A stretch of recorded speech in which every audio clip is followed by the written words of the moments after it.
let's go ahead and kick it off and jump right in here. A brand new engine technology that's advanced even more since Demigod, and allows us to go in here, command units. Right now we've got some tanks, some UEF tanks fighting these Cybran bots on top of this platform and getting overwhelmed and destroyed.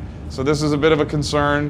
Why? The gunships came in, these Cybran gunships, and were able to wipe us out, so we need to bring in some support. What better way to bring support in than with the unit cannon?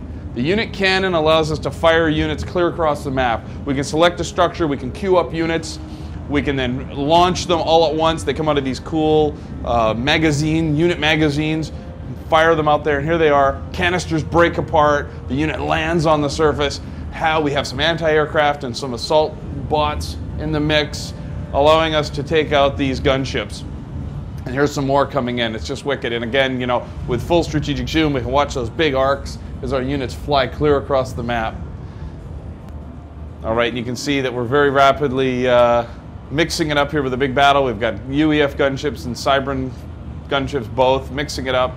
And you can see the whole, just wonderful to see this kind of dimensionality, all the things that we love about Supreme Commander.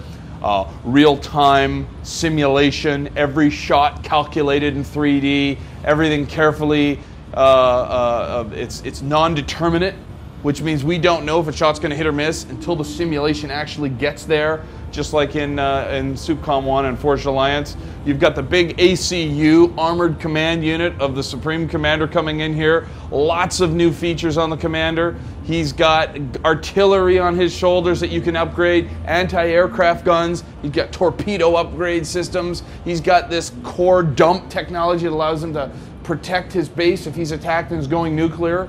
The production value. We experienced a renaissance in production value on Demigod, and we're bringing that over into Supreme Commander 2. Here you can see the mass extractors. If you played any Supreme Commander, these are like just fantastic compared to what you saw. We have our aircraft and our vehicle factory. Steve, do you want to go ahead and build a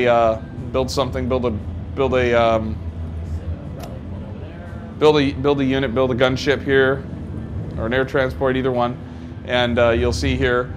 Units build a lot quicker. If you have the money, they build and they come out and deploy. Much more gratifying. And again, you see the look and the production values here.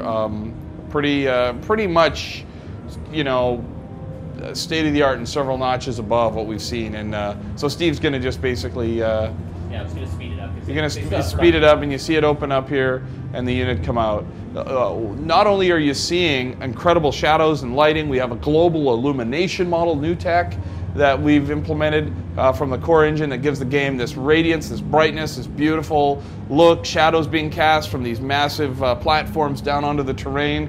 We got a brand new rendering engine. We got a brand new illumination model. We've also got a brand new pathfinding system, state-of-the-art pathfinding no one's ever seen before, that I'll show you closer to the end.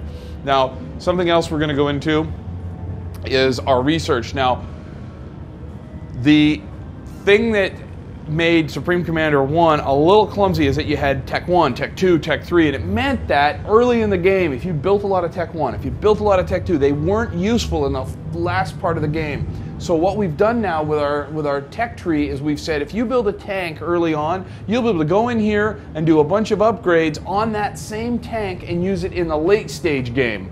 And when you implement an upgrade, it goes across all units that are deployed, which is it's a well understood concept and people enjoy it and love it. We have categories: land, air, naval. The structures have upgrades to them, and of course the ACU, the commander, has upgrades like what I talked about earlier, boosting up all kinds of different aspects, giving them new weapon systems, giving them the escape pod, all these wonderful jump jets on the ACU, which are really awesome. Okay, so we're going to give you a little peek at that upgrade, I believe.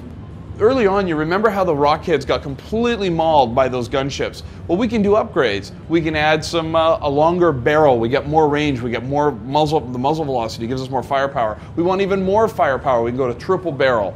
We want to take on some of those nasty gunships. We can go to anti-aircraft capability right on the rockhead. So you'll be able to send out a group of tanks knowing that they won't get mauled by gunships quite so easily, and bombers and such. And here we go, the rockheads are now going to finish up and taking out these illuminate gunships.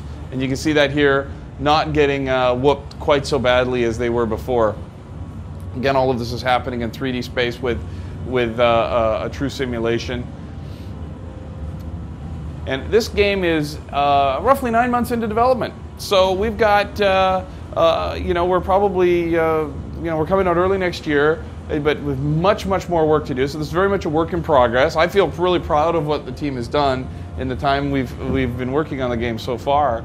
But there's a lot of visual enhancements and improvements that'll take place.